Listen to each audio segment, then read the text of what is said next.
Welcome back, brothers and sisters, to the Knowledge of the Holy. Hope you're well.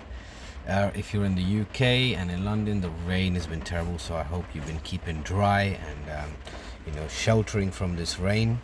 But it is just rain. It's just water, and we need rain sometimes to feed the earth. So thank God for rain.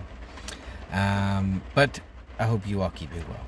Now we continue with our study on Jesus's trials.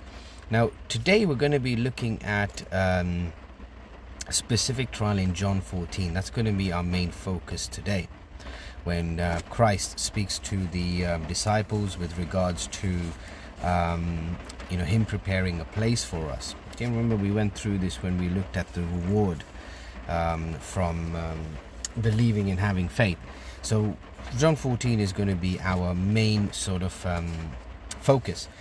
So let's begin. I want to read a short little paragraph from Ellen White, Letters and Manuscripts, Volume 10, Chapter 22, Paragraph 2.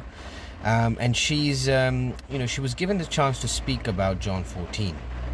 And she said, I spoke upon the first portion of John 14 and presented the opposition which is sure to arise and the necessity for us to be fully prepared to meet it. I pointed to the great opposition manifested against Christ himself, and then referred them to the first members of the human family, where the same spirit had been manifested, which one was it that restored to violence, the one who was working contrary to the plainly expressed will of God. Cain refused to acknowledge the authority of God and slew his brother because he was not obedient.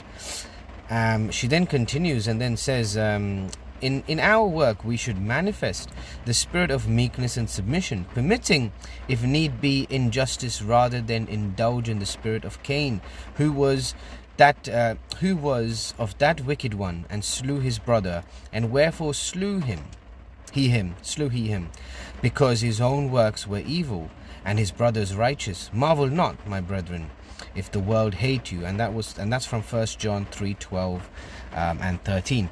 So there's a very important point Ellen White makes on here, which is the importance and the necessity to be fully prepared when opposition comes our way, and how to handle this opposition by claiming it is written. And we see that opposition from the beginning of the Bible.